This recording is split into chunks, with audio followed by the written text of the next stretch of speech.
Orang-orang mau bercerai di sekitar kita. Saya punya kebenaran dari firman. Kalau ada orang bunuh diri, dengar ya baik-baik. Kalau ada orang bunuh diri, maka gereja yang tetangga dari yang bunuh diri itu yang paling berdosa. Marah itu orang. Tapi saudara percaya nggak setelah saya uraikan ini? Mengapa saya berani berkata gereja yang paling bersalah kepada orang yang bunuh diri di sekitar tempat gereja itu ada?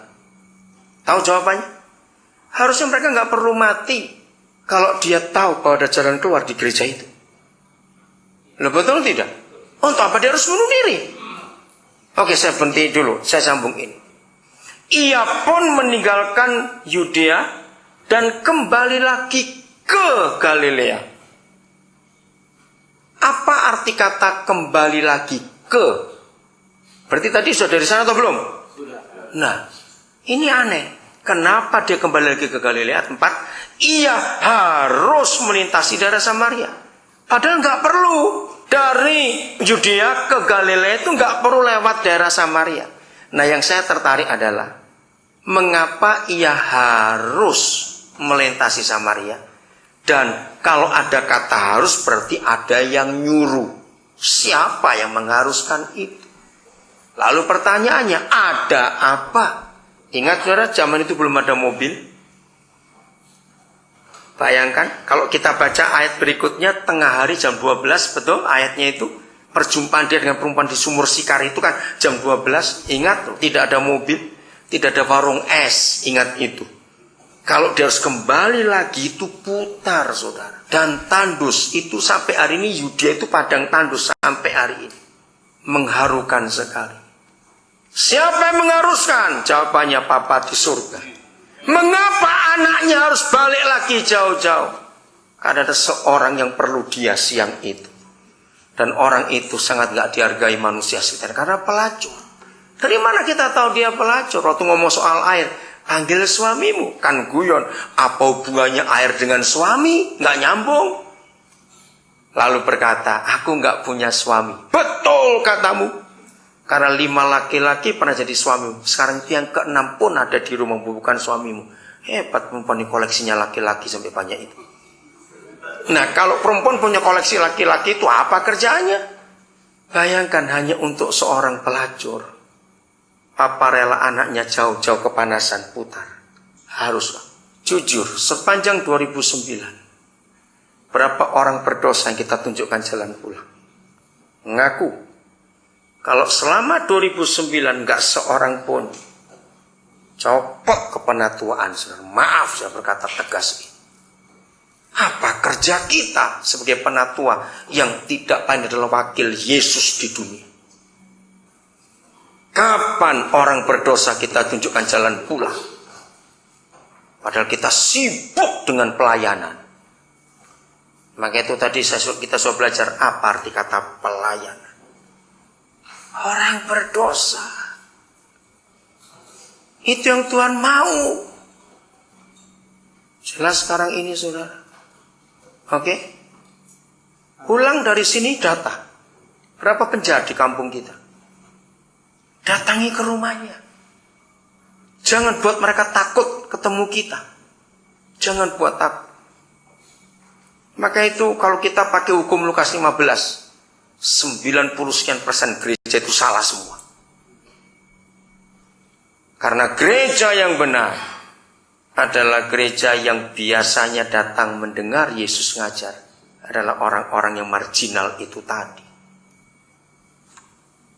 Sudah, itu ayat 2, kembali ke Lukas 15. Di ayat 2 kita melihat mereka bersungut-sungut. Yesus dengar. Ayat 3 Yesus berkata, aku, ya, ayat 3. Lalu ia mengatakan perumpamaan ini kepada mereka. Stop sampai di situ. Mari. Lebih radikal saya katakan kepada saudara. Maka itu para penatua hamba Tuhan, tingkatkan kualitas kita. Bukan dengan ini, dengan itu. Tapi dengan mengukur berapa banyak orang diselamatkan lewat kehidupan kita. Sepanjang tahun ini nanti. Harus begitu. Maka gereja yang benar itu harus rela meninggalkan yang 99, lalu pergi keluar cari yang satu. Tapi mari kita rendah hati dan mengaku, bukankah kita memutar balik firman ini? Kita rela membiarkan yang satu ngurus yang 99. Maka itu kalau kesibukan kita, waktu kita, tenaga kita, uang kita habis hanya untuk ngurus yang sudah Kristen, kita jahat di hadapan Tuhan. Maka itu kenapa persyaratan penatua, diakan, penilik jemaat dalam surat Timotius tegas kepada keluarga dulu, pada keluarga dulu. Karena kita harus mengembalakan keluarga dulu, baru kita di luar. Jadi ukuran pelayanan kita bukan berapa kali kita ibadah, berapa jam kita berdoa sehari, bukan itu. Ukuran kepenatuaan dan kehambaan Tuhan kita adalah berapa orang yang berdosa kita bawa pulang. Hidupnya berubah orang-orang. Jadi jangan dipermasalahkan jumpa atau melihat atau dekat, tergantung kondisinya. Semuanya betul.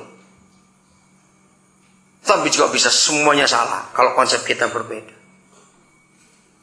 Maka kalau kita bersekutu, para penatua, para diakan, itu bersekutu bukan doa lagi, tapi kita saling cerita. Siapa pernah punya kasus, aku ngalami orang berdosa seperti ini, misalnya begitu. Oh ada yang bilang, itu dia. Jadi waktu kita bersekutu enak sekali, karena kita punya proyek yang kita kerjakan bersama-sama, yaitu orang berdosa. Saya cuma cerita, dan sekarang anak ini sudah luar biasa ada di Jayapura. Suatu hari saudara saya makan di sebuah rumah makan. Habis kebaktian, pastori dengan gereja jadi satu, di seberang itu ada rumah makan. Lalu gembalanya ngajak saya makan karena saya mau ke pelabuhan, naik kapal untuk lanjut ke kota lain. Ini di Papua. Lagi makan, harus cepat-cepat. Salah satu pelayan yang melayani kami, saya nggak kenal. Tapi Roh Kudus bicara kepada saya. Dia itu begini-begini. Oh ya? Nah, terus saya bilang kepada si gembala yang ngajak, tolong, yang baju itu, pelayan itu, nanti tanyakan nomor teleponnya, namanya. Habis makan, karena cepat-cepat kami datang ke pelabuhan. 2 hari kemudian saya sampai di kota tujuan, saya telepon gembala itu. Siapa namanya? Aduh, saya belum sempat. Itu bulan September, saudara. Ya, aduh, saya belum sempat. Oh ya sudah, dia sibuk. 2 minggu kemudian saya telepon lagi. Aduh, saya nggak sempat juga. Ya sudah. Sampai bulan Desember, saudara. Saya itu kalau ada jiwa, saya akan kejar sampai dapat. Saya nggak mau biar gitu saja. Akhirnya saya marah. Kalau restoran itu jauh dari pastori, saya maklum. Kamu tinggal nyebrang. Saya bilang, jangan tutup telepon ini. Karena saya yang telepon, kok bukan kamu yang telepon. Jalan ke depan, saya bilang. Jalan ke depan, saya nggak mau tahu. Wih, dia takut, saudara, karena saya ancam. Nyebrang. Saya mau dengar kamu tanya langsung kepada majikannya. Siapa nama anak itu? Dan mana nomor teleponnya? Ini masih dengar bukan? Oh, dia sudah nggak kerja di sini. September lalu dia kecelakaan. Kaki kanannya patah 3. Wah, saya dengar. Langsung saya ngomong, cepat tanya alamatnya di mana? Ini saya ngomong itu masih dengar. Wah, kami nggak tahu, dia tuh jauh di provinsi lain, saudara. Provinsi lain, jauh. Daerah itu nggak ada listrik. Saya dapat hikmat. Ini sambil saya dengar mereka bicara, Papa berikan hikmat. Tanya, mungkin ada om atau tantenya di kota yang tahu. Tolong tanyakan, ada omnya atau tantenya enggak di kota, ibu kotanya, dari kabupaten atau provinsi itu. Oh ada, mana nomor teleponnya? Saya minta, sudah. Begitu saya dapat nomor telepon, saya kenalkan, saya itu pendeta, saya itu begini-begini. Oh iya, itu kemenakan saya, tapi kemenakan jauh. Setahu saya memang nggak diobatkan, karena itu keluarga yang miskin. Oh baik.